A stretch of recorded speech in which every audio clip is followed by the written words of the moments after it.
어린 아이들이 어른보다 나은 점이 세 가지가 있다고 합니다. 첫째는 순결, 두 번째 겸손, 세 번째 신뢰성. 어린 아이들은 우리 어른들보다 순결합니다. 우리 어른들은 복잡합니다. 어른들은 말하고도 행동을 잘 하지 않습니다. 그런데 어린 아이들은 자기가 말하는 대로 살아갑니다. 어른들은 모두가 자기가 높아지려고 합니다. 그런데 어린 아이들은 그렇지 않습니다. 모든 친구들이 다 동등합니다. 똑같이 옆에 있는 모든 사람들이 자기 친구가 됩니다. 그리고 어린 아이들은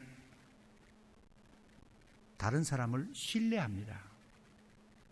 어른들은 언제나 남을 의심합니다. 그리고 사람을 잘 믿으려고 하지 않습니다. 그런데 어린 아이들은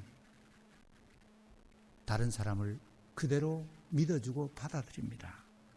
모르는 아저씨가 아이스크림을 사준다 그러면 따라갑니다. 그렇게 다른 사람들을 신뢰합니다. 어른인 우리들이 어린아이들의 순수함과 겸손과 신뢰를 배우라고 주님은 우리에게 말씀하십니다. 동양 문화는 어른이 우선입니다. 그런데 서양 문화는, 미국 문화는 좀 다릅니다. 우리가 운전을 하다 보면 아침 저녁에 스쿨버스가 정차를 하고 그리고 스탑 사인을 이렇게 옆으로 냅니다. 그러면 뒤에 따라오던 차들이 다 서고 반대편에 오던 차들도 다 섭니다. 그리고 아이들이 다 내리고 타고, 그리고 스탑 사인이 없어지면은 스쿨버스가 떠나면은 차들이 갑니다. 어린 아이들을 보호하고 배려하는 문화가 미국 문화가 아닌가, 그런 생각을 해봅니다. 예수님의 제자들도 동양 문화권이었습니다. 유대인 엄마들은 자기 아이들을 데리고 랍비에게로 가서 축복 기도 받는 것을 좋아했습니다. 그게 유대인들의 관습이었습니다. 이날도 엄마들이 아이들을 데리고 예수님께로 왔습니다. 예수님께 축복 기도 받으려고. 그런데 예수님의 제자들이 아이들을 가로막고 예수님께 오지 못하도록 가로막고 호통을 쳤습니다. 이놈들, 예수님이 지금 바쁘신데 시끄럽게 하지 말라고 쫓아냈습니다. 이것을 보신 예수님께서 화를 내시고 제자들을 나무라셨습니다. 어린 아이들이 나에게 오는 것을 막지 말아라. 하나님의 나라가 이런 아이들의 것이다. 그러면서 예수님께서 어린 아이들을 어떻게 하셨는지 마가복음 10장 16절 우리 성가대가 한번 읽어주시기 바랍니다.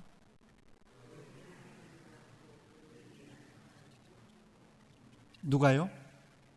예수님께서 예수님을 찾아온 그 어린 아이들을 안아주시고 그들 위에 안수하시고 축복해 주셨다.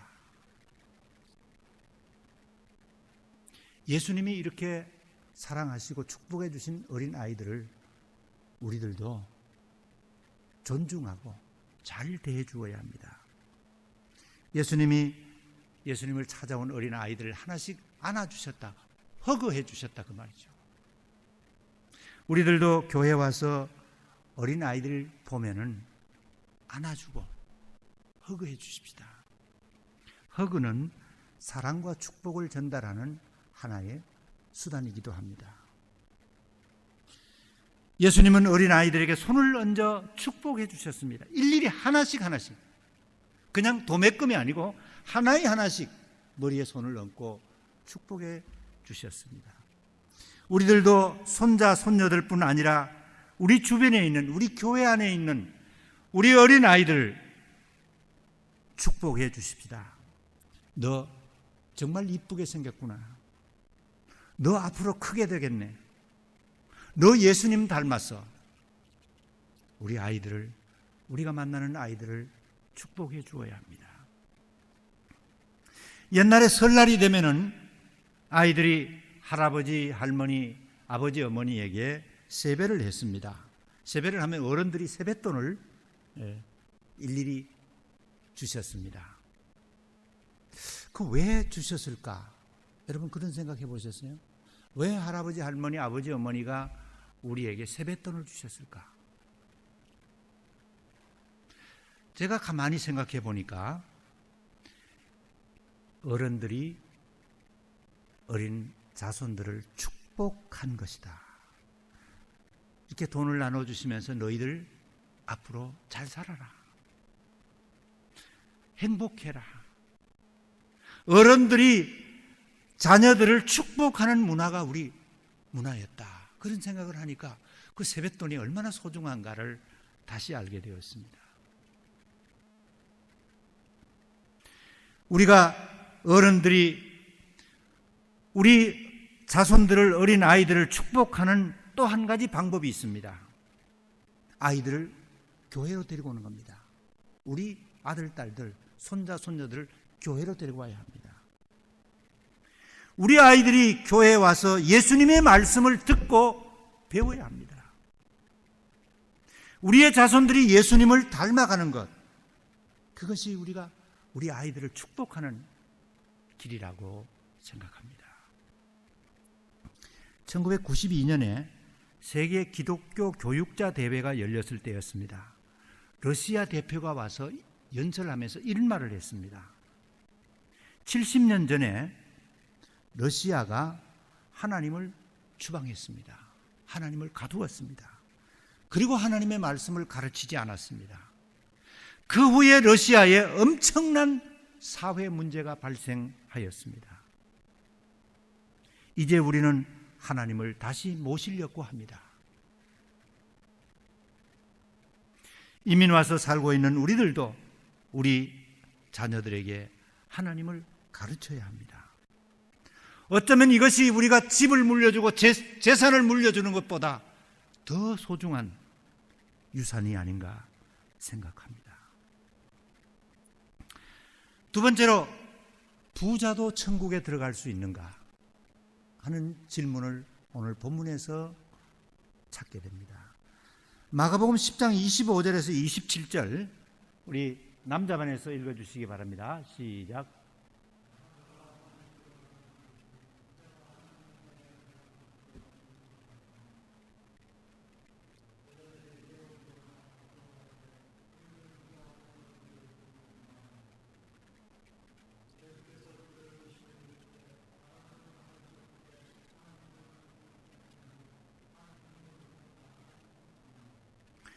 예수님께서 하신 말씀입니다. 부자가 천국에 들어가는 것보다 낙타가 바늘기로 들어가는 것이 더 쉽다. 얼른 보면 부자가 천국에 들어갈 수 없는 것처럼 말씀하신지 모릅니다. 불가능한 것처럼 우리가 들을 수도 있습니다. 그러나 자세히 읽어보면 아닙니다. 부자가도 천국에 들어갈 수 있다는 것입니다. 쉽지 않아서 그렇지 들어갈 수 있습니다. 미국의 유명한 부자 락펠러, 백화점 왕이었던 잔 워너메이커, 예수 잘 믿고 봉사를 많이 한 부자들도 하나님의 자녀들이었습니다. 제가 청년 시절에 종종 동네 전도를 나갔습니다. 전도를 나가보면요, 집이 큰, 대문이 큰 부잣집들은 배를 눌러도 절대로 열어주지 않습니다. 이렇게 보면은 전도하러 온 사람들 알면은 절대로 문 열어주지 않습니다. 부자들에게 전도하기가 얼마나 어려운가를 알았습니다. 왜냐하면 부자들은 그들이 가진 돈이 그들의 하나님입니다. 그들은 하나님이 필요하지 않습니다.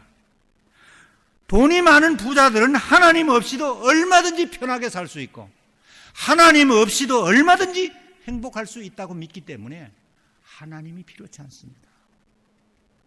돈이면은 무엇이든지 할 수 있다고 생각하기 때문에 부자들은 예수님을 좀처럼 받아들이지 않습니다. 그런데 가난한 동네 사람들은 예수님을 잘 받아들입니다. 작년에 니카라과에 갔습니다.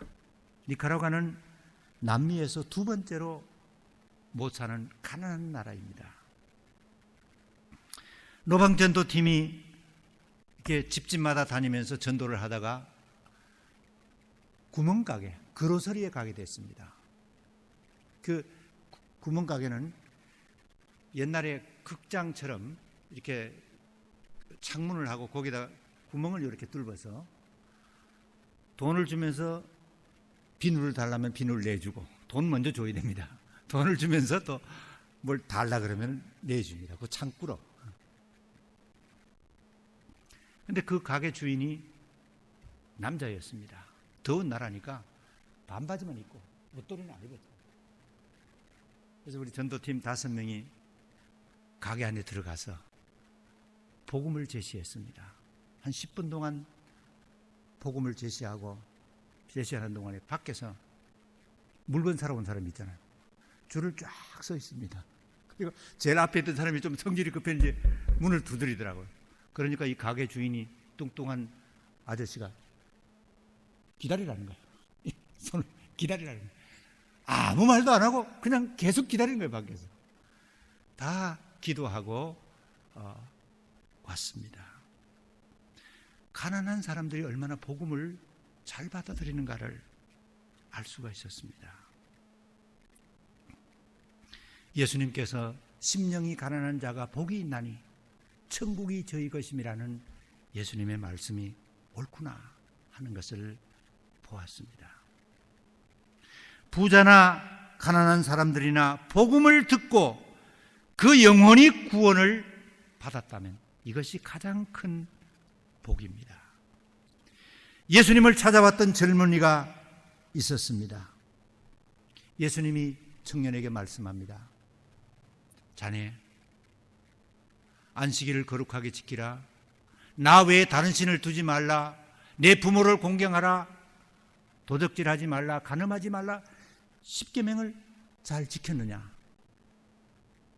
예수님, 저는 어릴 때부터 10계명을 철저하게 지키며 살아왔습니다.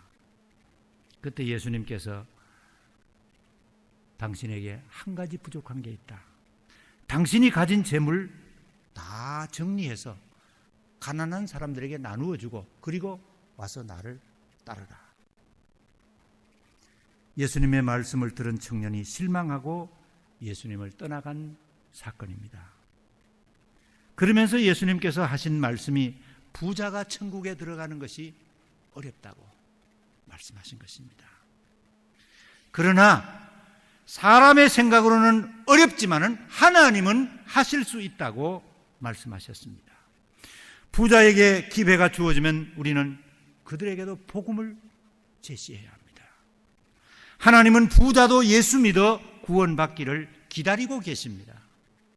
디모데후서 4장 1절과 2절 우리 여자반에서 읽어주시기 바랍니다. 시작.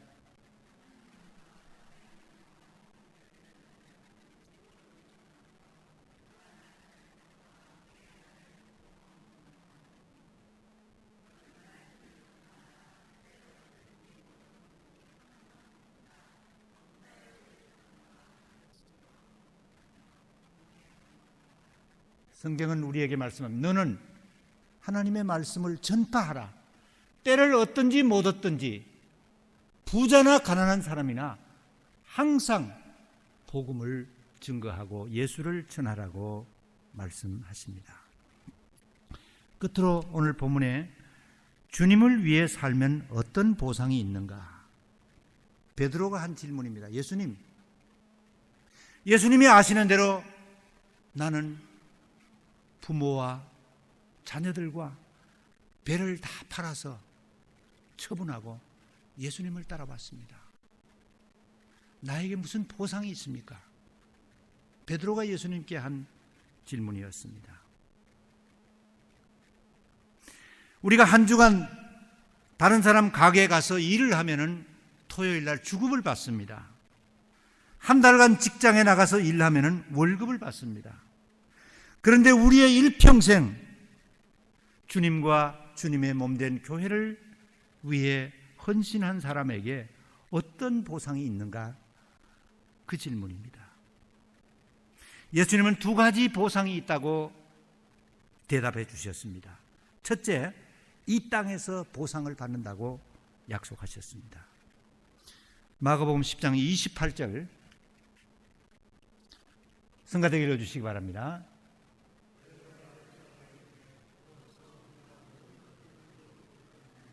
(29절)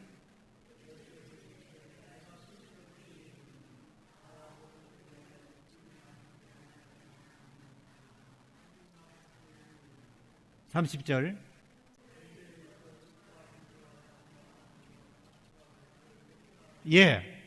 현세에 집과 형제와 자매와 어머니와 자식과 전토를 100배나 받는다. 우리가 주님을 위해서 헌신하면 주님께서 현세에 우리와 우리 자손들에게 보상해 주신다는 말씀입니다.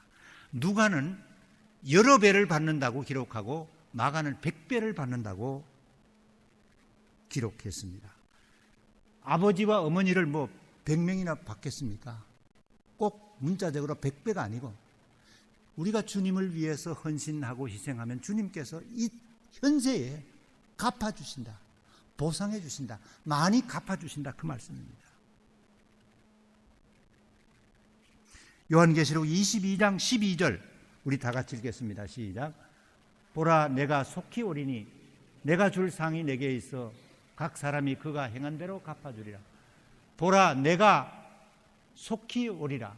내가 누굽니까? 예수님이죠. 예수님이 내가 속히 오리라. 내가 속히 오는데 내가 줄 상이 내게 있는데 각 사람에게 행한 대로 갚아주리라. 주님이 약속하신 말씀입니다. 두 번째로 주님은 주님을 위해서 산 성도들에게 영원한 생명을 내세에 주시겠다고 약속하셨습니다. 30절 우리 다 같이 읽겠습니다.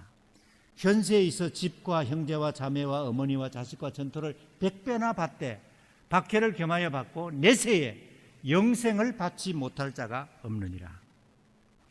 오는 세상에서 영원한 생명을 받을 것이라고 주님은 말씀하셨습니다. 우리에게 영생보다 더 큰 보상은 없습니다.